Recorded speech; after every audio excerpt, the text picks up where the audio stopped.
Saludos amigos, bienvenidos a Valores de Acero. Estamos retransmitiendo a través de El Sembrador Nueva Evangelización. Estamos en Querétaro. Ya saben que aquí es donde realizamos todos nuestros programas y recibimos a nuestros invitados. Uno de los temas más frecuentes en estos más de 200 programas que llevamos compartiendo con ustedes a través de este canal y de las redes sociales, el tema así más recurrente y que hemos compartido con nuestros invitados es el de la comunicación. En este tiempo en donde la comunicación es veloz, trepidante, y en donde nos podemos ver a través de varias plataformas, pues es un tiempo también donde vamos reflexionando sobre cómo nos comunicamos, desde la distancia y también desde la cercanía. Para esto traemos invitados de diferentes plataformas, periodistas, amigos de redes sociales. Hoy con nosotros está un histórico de la comunicación desde el lugar donde retransmitimos, desde Querétaro. Con nosotros está Joaquín San Román, bienvenido. Muchas gracias, padre, pero sobre todo por las palabras inmerecidas. Yo cuando me acuerdo que haciendo historia aquí en México, la primera vez que sale un locutor en la televisión es recuerdo Gonzalo Castellot, y ahí estaba la televisión famosa también de Camarena, que es uno de los grandes inventores de Guillermo Camarena. En fin, y luego con Gonzalo Castellot sale una escuela donde está Jacobo Zabludowski y otros muchos más, grandes periodistas de la comunicación, sobre todo en lengua hispana. Yo creo que México ha roto en la comunicación cuando estaba el famoso noticiero ECO, sí, ECO en 24 horas en Televisa, pero también en la radio. La radio ha sido historia en México y con la radio, ¿cuántos mexicanos han caminado y se han enterado de lo que ocurría en México y en toda su extensión? Joaquín San Román lleva un noticiero y, entre otras muchas cosas, de 6 a 9 de la mañana en Querétaro, pero llevas mucho tiempo haciendo noticias y me imagino que en este tiempo, desde que empezaste hasta ahora, tremendos cambios. Se lo sintetizo, padre. 54 años van a ser en diciembre que me inicié en el mundo fascinante de la radio, 54. Pero fíjese que de noticias es del 90 para acá. O sea que serían 29 años en noticias, pero 54 de ser locutor. Yo siempre digo que soy un locutor desviado un poquito a la administración, a las gerencias, pero nunca he dejado de ser locutor.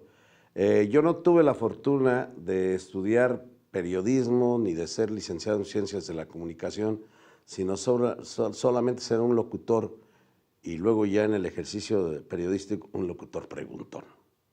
O qué opina, pero no tuve la fortuna, pero me deparó el destino esa parte tan importante que es comunicarse con las noticias y pues de ahí soy ya también.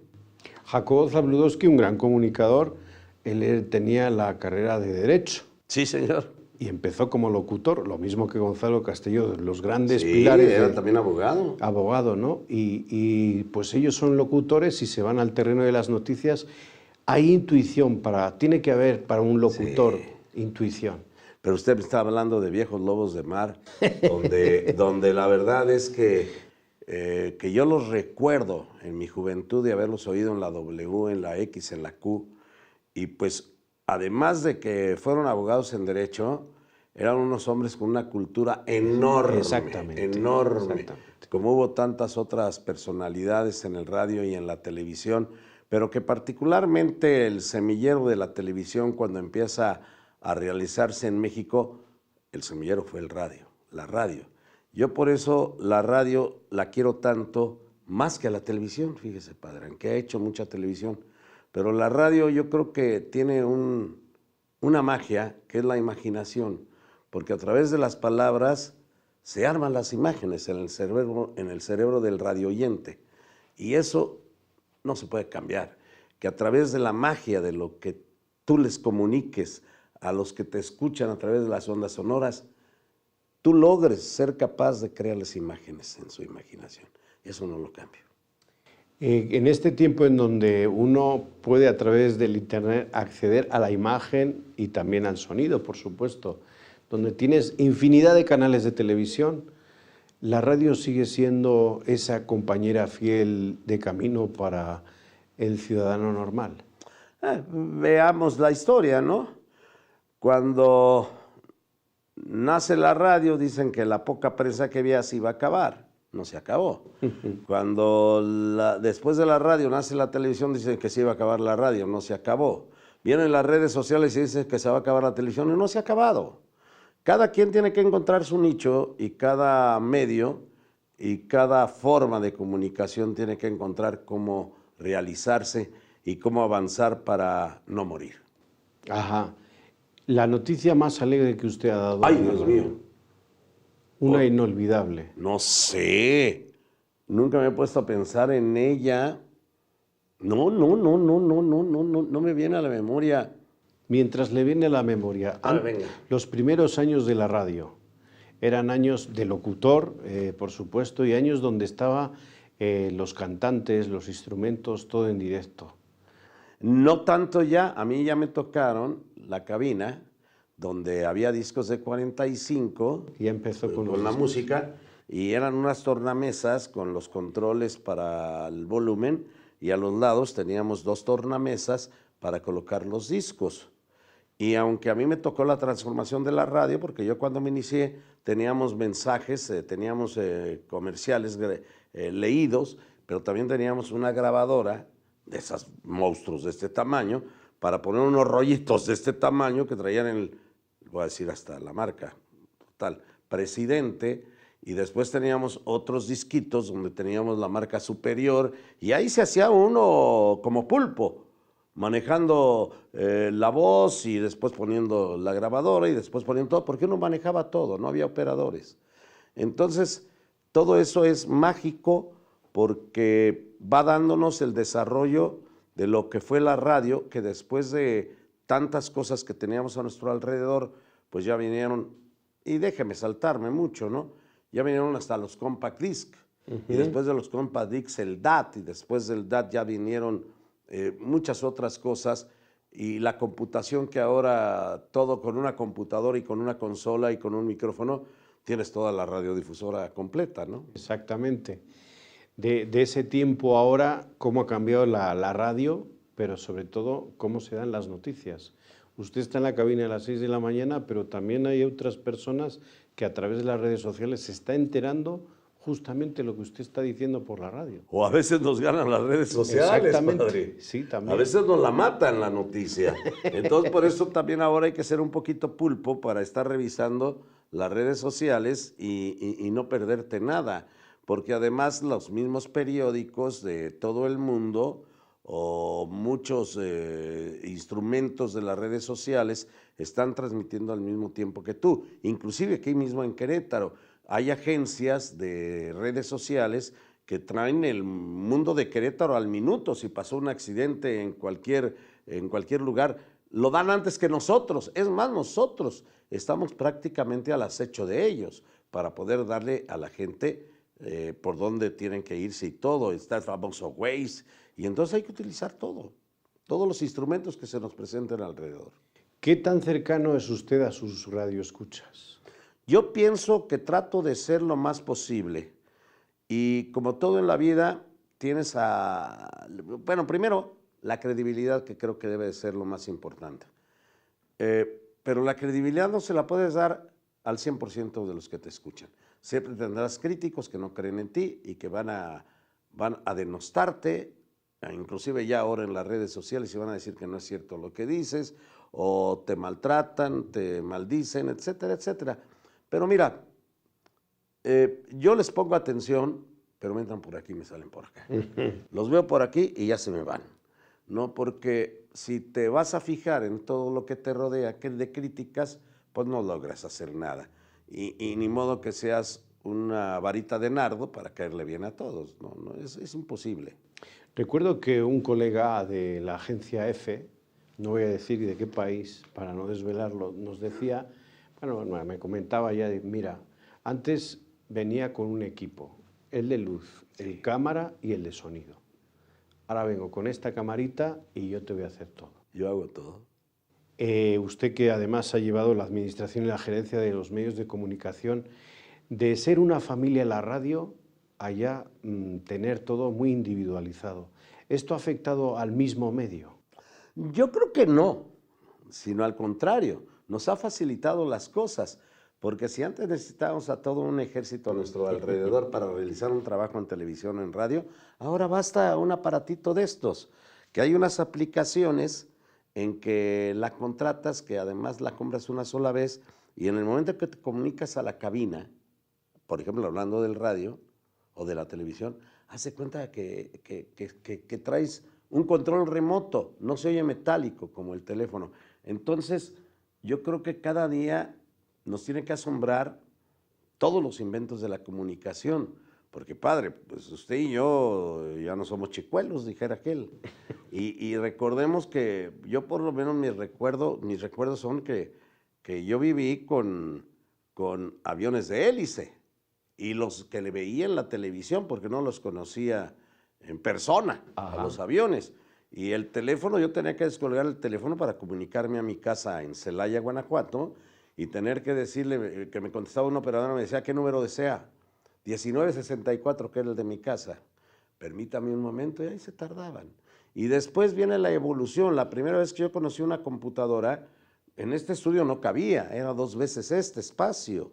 Y después conoces los jets, y después el teléfono que te contestaba la telefonista, ya después hubo el del disco y después el de los botones, y se fue evolucionando hasta llegar a estos aparatos que ahora tienes todo en ellos. Y que puedes retransmitir perfectamente en directo. No, haz de cuenta que estás en la cabina adentro. Sí, sí, una maravilla, exactamente.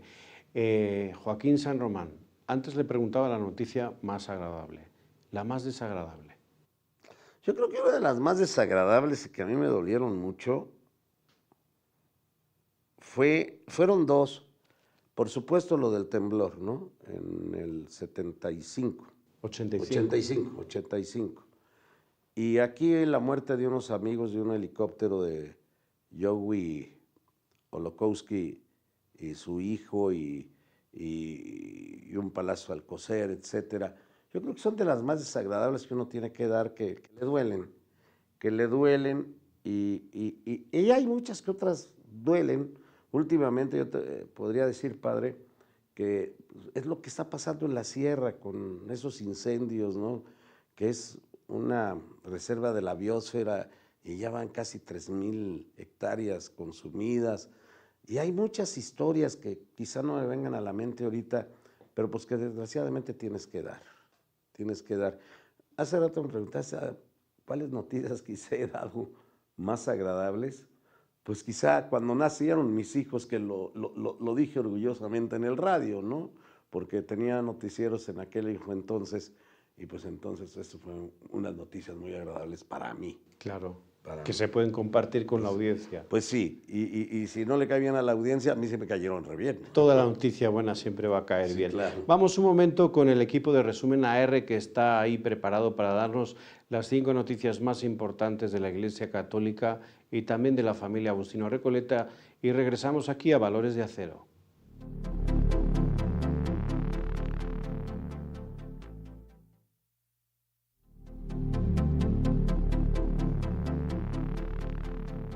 Muchísimas gracias al equipo de Resumen AR por esas 5 noticias más importantes de la Iglesia Católica y de los Agustinos Recoletos.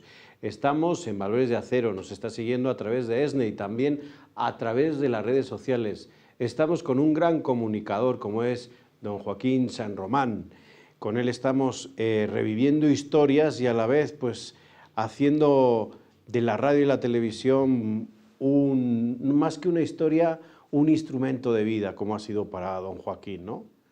Fíjese, padre, que ahorita que dijo de las 5 noticias más importantes católicas, tuve la fortuna de 1980 a 1995 de transmitir cada año la peregrinación de los queretanos de Guadalupe al Tepeyac, que es muy importante esa peregrinación, padre, porque hoy actualmente y hace muchos años van por lo menos 30,000 mujeres y van por lo menos 30,000 hombres. Entonces usted ve cómo se inunda esa Plaza de las Américas de la Basílica, que le estoy mintiendo, es casi la mitad de cada uno. Son entre 15 y 20,000 mujeres y entre 30 y 35,000 hombres. Sí, ya déjame, ya me cayó el 20. Pero usted ve ese recorrido que dura 8 días, pero que empieza en el lugar más lejano de la sierra queretana que se llama Neblinas, y que todos los peregrinos desde Neblinas para llegar a San Juan del Río, donde se reúnen con los hermanos de Querétaro y de otras partes de Guanajuato y de Michoacán, se reúnen en San Juan del Río a los 8 días, todos esos hermanos que vienen caminando desde lejos. Y usted ve a esos hermanos peregrinos serranos, donde traen su morral, donde traen su carne seca, que es lo único que comen, porque no tienen dinero para ir comiendo. Pero hay buenos cristianos, hay buenos católicos, porque en el andar, en el camino, hay gente que les regala el alimento. Pero la cumbre, yo creo que son dos. La misa del perdón, donde se hace en diferentes lugares el domingo que ya llegan a la basílica, después de los serranos 15 días de caminar y muchos guanajuatenses 15 días de caminar y los queretanos de 8 días de caminar. Las mujeres salen un sábado, los hombres salen un domingo. Y todos se reúnen en México para la misa del perdón. La misa del perdón es algo inolvidable porque todos se piden perdón por lo que haya sucedido en esos 8 días o 15 días de camino. Es una sensación de paz la que dan los sacerdotes que les dan la comunión y el mensaje que da el sacerdote que da la homilía, que se siente uno diferente. Y luego cuando ya empiezan el caminar para su última jornada y llegar hasta la Basílica de Guadalupe, es algo inolvidable, padre. Y cuando llegan a la Virgen de Guadalupe, donde lo recibe el obispo en las puertas de la Basílica, y después empiezan a caminar. Y el momento cumbre son esos 10 segundos, porque no los vuelven a vivir, en que caminan en las bandas que existen abajo de la Virgen de Guadalupe, porque ya no vuelven a caminar por ellas. Y esa mirada que mandan los viejos, los niños y los que caminaron allagados, ya maltratados, padre, me gana la emoción, porque es algo inolvidable. Y yo lo hice 15 años. Y cada día que transmitía esa llegada, lloraba igual. Indescriptible, ¿no? No, padre. Padre, y usted veía a famosos queretanos, políticos queretanos, toreros queretanos, deportistas queretanos, pero no más importante el pueblo. Y ahí estaban. Es algo que de veras se me había olvidado decirlo, pero yo creo que es de las mejores transmisiones que hice en mi vida, 15 años. 15 años retransmitiendo una peregrinación y cuántas noticias buenas, ¿no? No, padre. Dentro de la peregrinación, padre, historias de peregrinos. Historias de peregrinos que muchos compañeros periodistas nos las dieron a conocer por medio de la prensa y otros muchos compañeros nos dieron a conocer por medio del radio lo que pasaba. También muchas desgracias, padre, porque como tienen tramos en que caminan sobre la carretera, pues había muertos. Sí, muertos, sí. Y además algo simpático, padre, porque pues los queretanos no somos hermanos de la caridad. Entonces, pues, a algunos muchos pues, les gusta el chupetín. Y entonces tienen la barredora.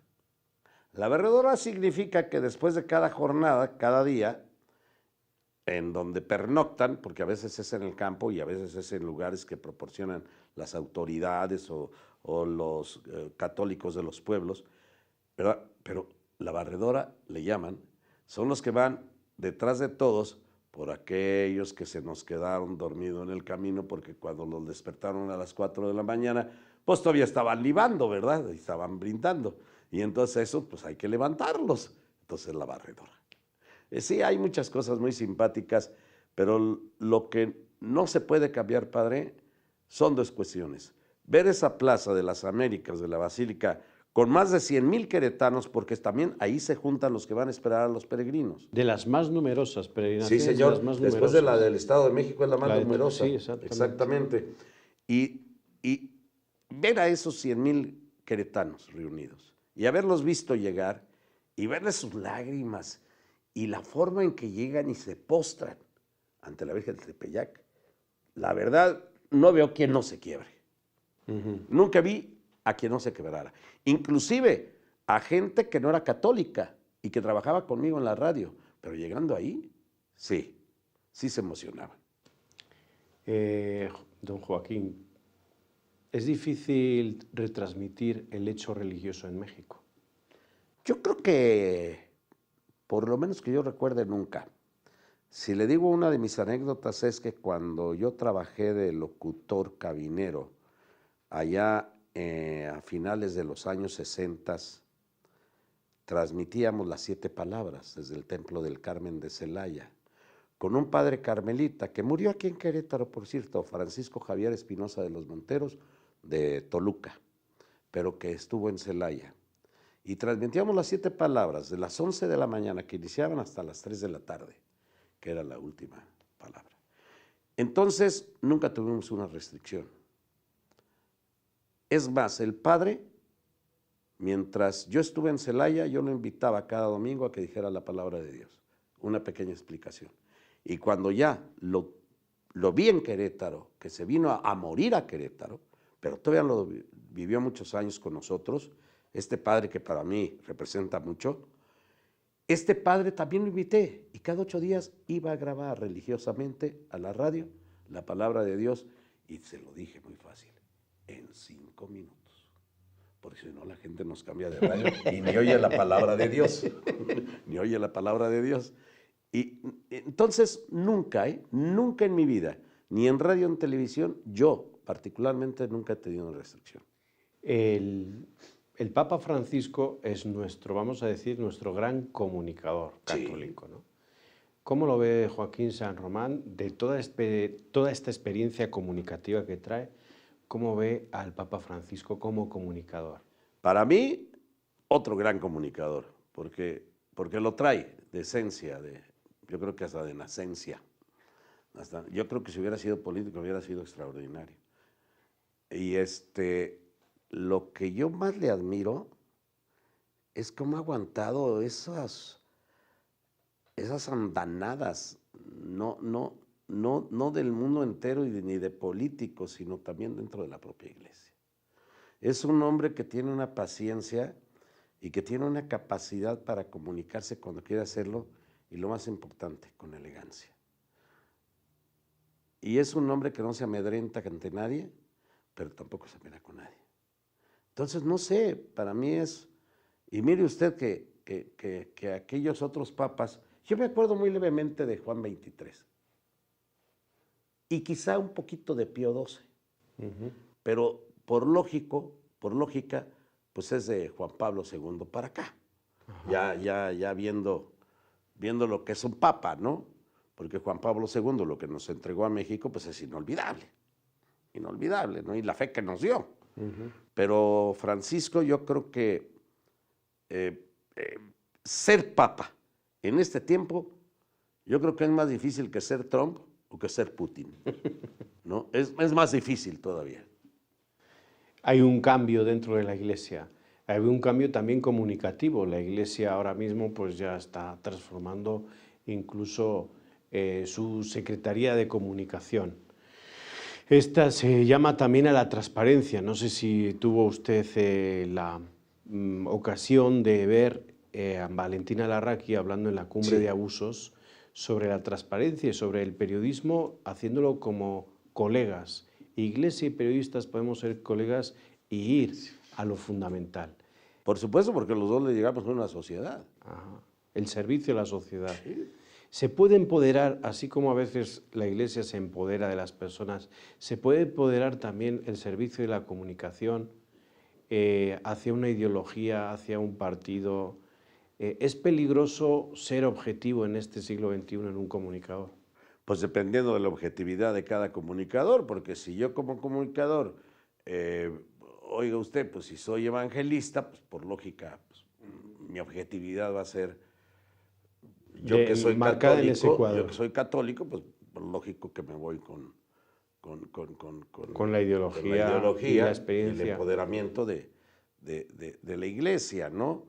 Entonces yo creo que cada quien es cada cual, y respetable para que lo ejerzan. Y la objetividad sobre todo, el empoderamiento, no sé, yo todavía me cuesta mucho trabajo entender, comprender lo que ha sucedido con la Iglesia Católica, soy honesto, con los abusos que han existido, etcétera. Todavía soy un poquito rebelde, pero sin embargo el Papa Francisco lo ha tratado también, que ahí entiende un poquito más uno de qué está sucediendo. Pero no vas a pedir perdón, sino pues, ver el comportamiento, ¿no? Y es donde a veces uno se hace un poquito bolas, inclusive cuando en el micrófono tiene uno que tocar esos temas, que sí son difíciles, padre. Me imagino. La Iglesia ha sabido comunicar durante todos estos años lo que llevaba, lo que servía. Es decir, hay algunos, vamos a decir, algunos sectores dentro de la Iglesia que les cuesta ponerse frente a un micrófono, que les cuesta ponerse ante don Joaquín San Román a las 6 de la mañana para hacer un cuestionario y estar con el público de don Joaquín San Román.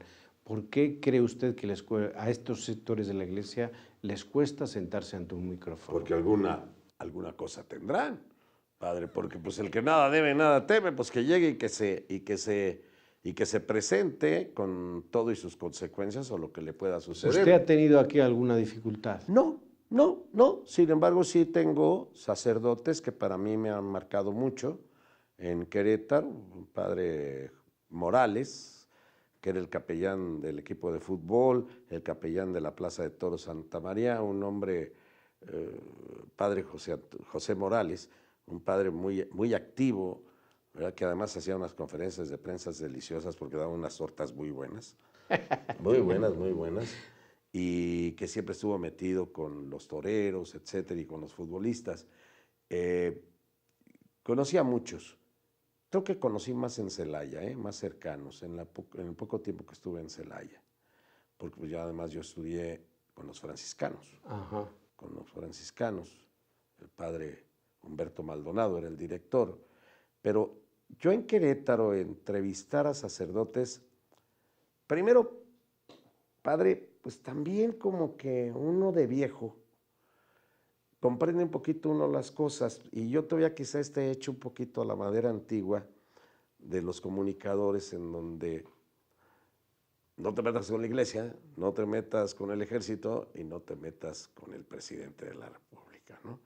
Entonces quizá a mí todavía eso me duró algunos años. Entonces al meterte con la iglesia pues era en otro sentido, era en las peregrinaciones o era en las santanadas que hacía el padre en el barrio de Santana, el padre José Morales, y que le transmitíamos con muchísimo gusto, era transmitir las 7 palabras. Yo en lo particular con la iglesia, yo siento que debo de ser positivo para transmitirle lo mejor de la iglesia. Y cuando hay que dar las noticias tristes de la iglesia, hay que darlas y también ahí con objetividad tal como son. Los que faltaron, allá que se las arreglen cuando tengan que arreglárselas. Muy bien, don Joaquín San Román, gracias por la transparencia a la hora de responder las preguntas, sobre todo la transparencia cada mañana a las 6 de la mañana aquí en Querétaro. Tenemos su voz en todo el radio espectro queretano y también pues, por el internet, sí. A través de... Usted nomás busque, padre, cuando me quiera oír a las 6 de la mañana, Radar 107.5 Querétaro. Y ahí estamos, ahí estamos. Don Joaquín San Román, pues que su voz siga siendo la voz de muchos. Gracias, padre. Y que ustedes pues sigan aquí siguiéndonos, que esta sea siempre su ventana, una ventana para reflexionar juntos hoy sobre la comunicación con un gran comunicador. Hasta la próxima, que Dios les bendiga.